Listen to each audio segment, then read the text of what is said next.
Hey guys, welcome back to the channel. This is Justin with Atrium Performance. Got a fun video for you today. We're gonna dive into the three-step entry. Now, just a forewarning, this is not gonna be a video diving into like entries and exits and all the movement principles. I actually have a whole video planned for that. It's gonna be like 45 to 60 minutes long, and I'm gonna dive into the principles and techniques about like all things movement, retreating movement, entries, exits, the movement in between, all that good stuff. I have a video planned for you guys for that, and it's gonna be very in-depth. It's gonna be very long, but hopefully super valuable for you guys. But this is not that. This is just gonna be specifically talking about the three-step entry, and hopefully it's just kind of a quick down and dirty resource for you guys in case you ever wondered how to actually properly do a three-step entry. Now, I first learned the three-step entry from JJ Rakaza himself. I actually have been able to learn it from him in person, which is super cool. I think he's kind of the one that like coined the term. And definitely go check out JJ Rakaza on the Shooters Global channel. He has a lot of really good resources on there, and he's one of the best shooters in the world. And yeah, great dude. Love JJ. Now, when it comes to the three-step entry, I'm just gonna kind of explain it the way I teach it and the way I've understood it, and hopefully it kind of makes sense to you guys. Like I said, JJ kind of has his way of explaining it, which is great, and I'm just gonna kind of play off of that, if you will. So JJ, if you watch this, please don't at me. Okay, when it comes to the three-step entry, well, even just entries in general, just kind of 30,000 foot view, the goal of a good entry is to stabilize our dot as soon as possible so we can shoot as soon as possible, and land in a position that allows us to exit efficiently and create a good, stable shooting platform. Okay, that's kind of the goal. And a three-step entry is just a method in which we can actually execute that.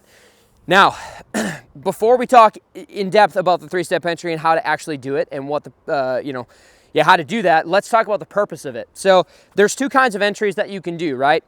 You can either enter with what we call your trailing leg or your leading leg. And so if you're doing a lateral movement, your leading leg is going to be the leg in which that's facing, or leading the movement to that direction. Your trailing leg is the one that's trailing behind, right? And so when we come to a fault line like this, right? So we're not talking about straddling a stick. We're actually talking about stepping into a fault line, okay? So imagine this is a fault line like at a match or something like that. So if this is outside of the fault line, that's inside of the fault line, we got to get in there. How do we enter that position efficiently? Well, there's two ways to do it, right? We can either enter with our trailing leg like this and land like that, and our leading leg kind of flips around there, or we could actually enter with our leading leg and then step over with our trailing leg and enter like that. I'll be honest, I use both in certain contexts, right? I'm a majority of the time, I'm a big fan of the three-step entry, leading with my leading foot, right? And entering with my leading foot versus entering with my trailing foot, right? Because when I enter with my trailing foot, typically I end up crossing my legs. I'm having to decelerate a lot of my body weight and do kind of a huge reverse lean. And then I usually end up not shooting until my leading leg is planted anyways. And I just don't find it to be as good, right? As actually entering with my leading leg and stepping over, which is what we call a three-step entry. Now, some use cases that I might actually enter with my trailing foot is if I'm actually in a start position like this, right? And in order to enter the position, I have to reach and step over, and now I'm landing super narrow, which is not good, right? Versus if I'm here, I can actually cross over and I can enter with less feet, right? And I find that to be more efficient. Another way that I might use a trailing foot entry is if I'm actually coming into a position and the first position I come into is a lean around a wall or a barricade or something like that. If I come into position like this and then I step over, well, I actually can't load this leg until it's stepped over, and it's a little bit more awkward. So coming into position and actually loading my trailing leg first and entering on a lean is kind of the reason why I do that. All other situations, I'm gonna do a leading foot entry via a three-step entry, okay? Now, first element of this, and this is really, really important. A lot of people get this wrong. The first element of a good entry, specifically the three-step entry, is you have to decelerate. You have to bleed off energy before you actually create or begin the three-step entry process, okay? So I'm gonna be a little bit out of frame here, but if I come in really hot, right? Like, I don't have as strong of legs or quads as some of you guys do, but if you come in really hot, no matter what type of footwork or anything you do, like, you're gonna be crashing really hard, and your dot is just gonna be doing all kinds of crazy stuff, right? And so this is where, in my opinion, the whole idea of the three-step entry and just footwork in general, I think is so important, because one thing you'll hear in my movement video that I talk about a lot, and a lot of people talk about this too, is like the first and foremost thing with a good entry is you got to have your gun up on target and pre-aimed on target before you enter a position, right? That's like where you're going to give or get the most low-hanging fruit and shave off the most time. However, a lot of people don't like specifically talk about footwork. Maybe they don't think it's as important, which is kind of crazy to me, because you could have your gun up on target, but if you crash really hard, it doesn't matter whether or not your dot's on target. It doesn't matter at all, because you can't shoot any sooner anyways, right? So I think footwork, specifically the three-step entry and how we actually execute that, is a very important element to a good entry, because we have to use both. We have to pre-aim on target as well as soften the entry so that we can shoot sooner, okay? Now, the very first element of this is bleeding off energy, and we do that via a stutter step, okay? So a stutter step is where you come into position and you stutter your feet, like pitter-patter feet, very quickly in order to bleed off energy, as well as strategically calibrate your feet and set your feet up to properly do a three-step entry every time. Whew, wow, lots of talking. Okay, so like I said, I'm kind of trying not to go out of frame here, but if I come into position and I just step, okay, good three-step entry, it landed kind of soft, and my feet perfectly calibrated, I didn't do a stutter step, hey, it worked, great job. Okay, but what about this? Oh no, I was a little bit closer to the stick, and without stutter stepping, now the three-step entry doesn't work. Well, what gives, right? You have to be able to create a formula that can guarantee a good three-step entry every single time. And the only way to do that is to stutter step, and I call it to calibrate or recalibrate your feet in order to get your feet in the right position every time. Now, a lot of people may not have the bandwidth to actually do this with a gun in their hand, focusing on the grip, side alignment, trigger prep, whatever. So I highly recommend just practicing this even without a gun. You don't even need a gun, right? Definitely add a gun in later, because some of this movement stuff is kind of useless without the gun in their hand. But you can actually practice this without a gun in your hand, no problem. And I think it's important to understand that the movement principles that we teach in shooting specifically pertain to having a gun in your hand, right? I'm kind of getting off on a tangent here, but a lot of people, and I agree with this, a lot of people might say, hey, training movement without a gun in your hand is kind of useless, because like you need to be able to correlate the two. And I agree with that. And I think the reason people say that is because on the flip side, the people that maybe argue, hey, you don't need a gun at all, just practice movement. Well, those guys maybe come from like the sports, side of things, where like, hey, the most efficient way via a sports, analyst or whatever they call them, I'm retarded, but they may say, hey, the most efficient way to enter is like that. That's on paper the most efficient way for an athlete. But what other sport is forcing you to balance something, 2 feet away from your face and aim? Like, no other sport does that. And so the shooting sports are kind of unique in that. And so I think it's really, really important that we actually do implement specific movement techniques, pertaining to the gun. However, once we have those techniques figured out, I think you can practice them without the gun.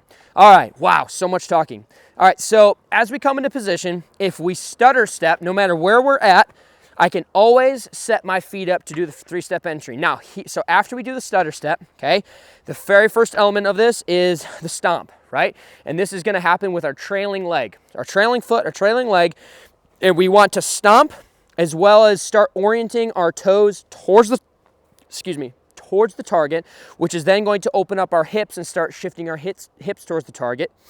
And then once we get our leading leg over the stick, we want to make sure we're reaching, okay? So it is a stomp, it is a reach, and then a step over. Now, the proper way to do a three-step entry is to stomp with your trailing foot within a foot or two of the fault line. If you stomp here and then you reach, okay, well then you step, well now you're landing narrow, right? And so the stomp is a very important element to this, as well as reaching with our leading leg, and then we can step over with our trailing leg, and look at that. We have a nice wide shooting base to where we can push off in any which direction, and we're good to go there, right? So, just to recap, stutter step, stomp, reach, step. Okay, I'm gonna do that again. Here we go. Stutter step, stomp, reach, step. Okay? Stutter step, stomp, reach, step. Okay? And once again, you gotta be careful with this. If you go stutter step, stomp, reach, step, okay, why did I land narrow? It's because you stomped in the wrong place almost every single time. Or it's because you didn't reach far enough with your leading leg. So some things to keep in mind there. Even if you're not gonna do a leading leg entry and you're gonna do a trailing leg entry, I still recommend stutter stepping to decelerate, right? You need to decelerate your energy, just kind of like that, okay? So that's a 30,000 foot view on how to actually execute this. Now I'm gonna move this over here, and I've got two joggers set up, and we're gonna get some times to compare that, the leading leg entry and the trailing leg entry, and then we're gonna kind of break it down and see what that looks like when we actually shoot. All right, guys, so we got a nice two-position setup here with two fault lines. You guys can absolutely set this up in your house, in your garage, in your yard, and I really encourage you guys to practice this dry and even without the gun, just to get your mind calibrating to like what your feet actually have to do, okay? All right, so what I'm gonna do here first is I'm gonna load my gun up here, and I'm actually gonna compare the times, just for those of you who maybe think, this whole three-step entry, leading leg, trailing leg entry, it's kind of nonsense. I don't think it matters that much. Okay, you might be right, but let's actually put it on a timer. I'm gonna do both of them, and I'm gonna compare them, see what the timer says, because the timer usually doesn't lie, okay? All right, here we go. I'm gonna go ahead and load up here. And the way I'm gonna do this is I'm gonna do my darndest, shoot alphas, right? Just to get some good data. And I'm just gonna start off here with the gun out, and then on the buzzer, I'm gonna exit and then shoot one round, and we'll see what the timer says, okay? All right, here we go. All right, stand by.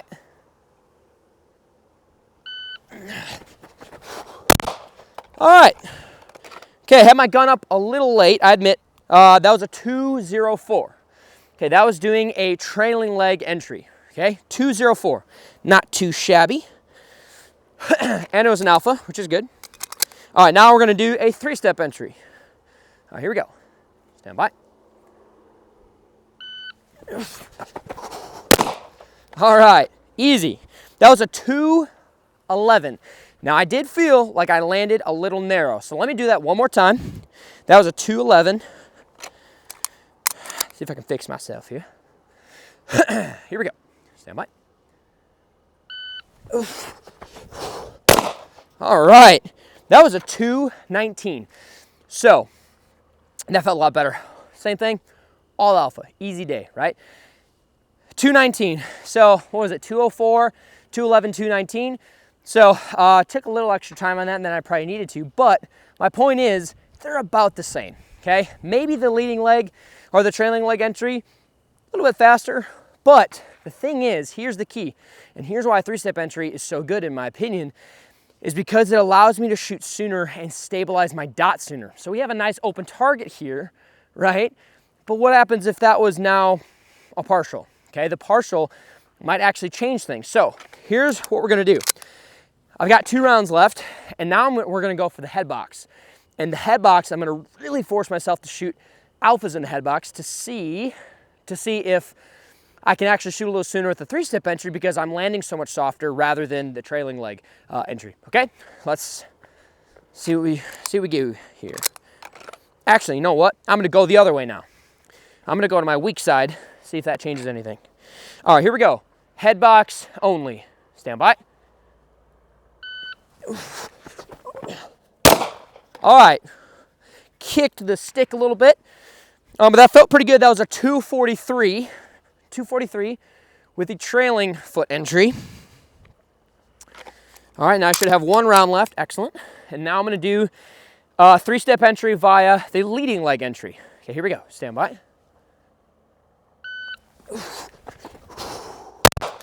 All right. 241. Interesting. So they're pretty much the same. Now, what I find is that it's going to be hard to kind of translate this on camera, but what I find is that shooting, even though they were very, very similar, got the same hits, I'm rushing the shot a little bit on the trailing foot entry. The 3-step entry, I'm like, it's very comfortable for me. I could even push it a little bit more. However, like that's the difference in like consistency, right? And so like at a match, I'm gonna take a 3-step entry via my leading leg entry 10 out of 10 times at a match because I know it's gonna be way more consistent. However, really good to know that I have practiced both of them to the point to where they're pretty much the same, which is great. Now, here's what we're gonna do. I have, just to kind of give you another exercise to actually work this, before I do that, let me move the camera kind of downrange so you can kind of see what it looks like downrange.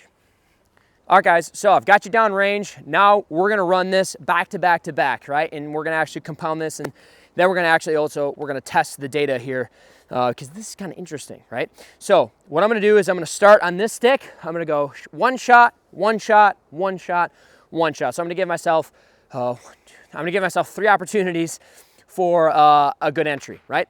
I'm gonna start with the 3-step entry. Actually, you know what? No, I changed my mind. I'm gonna start with a leading leg entry, and we're gonna look at the overall time. I'm gonna hold myself to all alpha, and then I'm gonna do it with a 3-step entry, see if we gain any time, and if anything looks better, okay? All right, now don't judge me. I'm gonna be out of breath after this. I know I'm out of shape. Got that dad bod going on, okay? So don't at me in the comments. All right, here we go. So I'm gonna do a leading leg entry. Hopefully I don't mess this up. Leading leg entry, or I'm sorry, trailing leg entry on everyone, and we'll see what time looks like. All right, here we go. Start from the drop, stand by.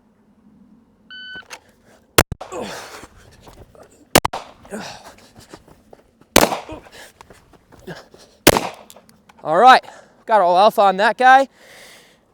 Has a total of 737. Man, that feels kind of weird, feels kind of awkward because I don't normally do that. But like I said, all alpha, 737. We're gonna see if I can beat this with the 3-step entry, with the leading leg forward. Okay. All right. Stand by.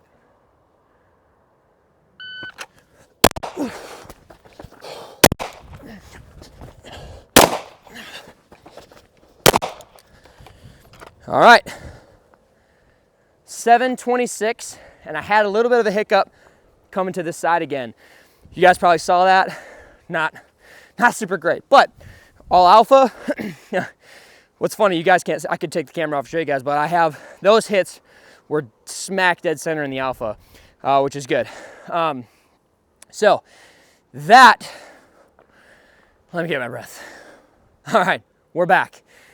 So interesting, right? Very, very similar. They're within, a quarter second of each other in, 3 positions. So they are consistent, but once again, I've practiced both of them a good bit, and I just feel so much more comfortable doing a 3-step entry via my leading leg entering the position, just because, once again, as we actually are able to orient our hips sooner towards the target, reach over, and then really stabilize our sights as that other leg kind of steps over, okay?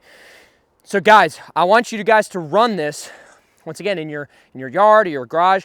You can shorten it up if you want to, right? And if you shorten it up, essentially it becomes a little bit more difficult because when you have them shorter, you have the temptation of wanting to just step, step, step. Hey, look at that, perfect 3-step entry. Step, step, step.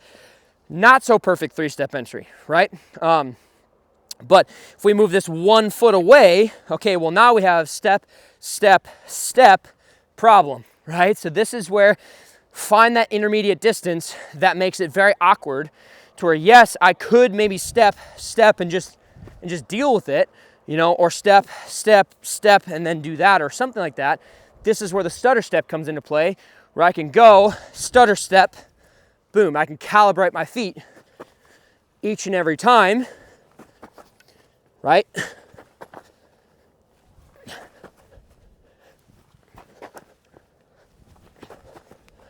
Right? Do that kind of an exercise in your practice. Wow, I'm gonna be running this a lot more to get back in shape. Guys, I hope this was helpful. I appreciate you guys watching. This video probably turned out to be way longer than I originally thought and planned. That's usually how these videos go. But hopefully it was valuable to you guys. If you enjoy this kind of content, I would greatly appreciate you guys subscribing, liking, commenting, sharing, all the things. Definitely helps me out a lot. And come train with me and learn this stuff in class at atrium-performance.com. And love to see you guys in class. So thanks again for watching, and I'll see you next time.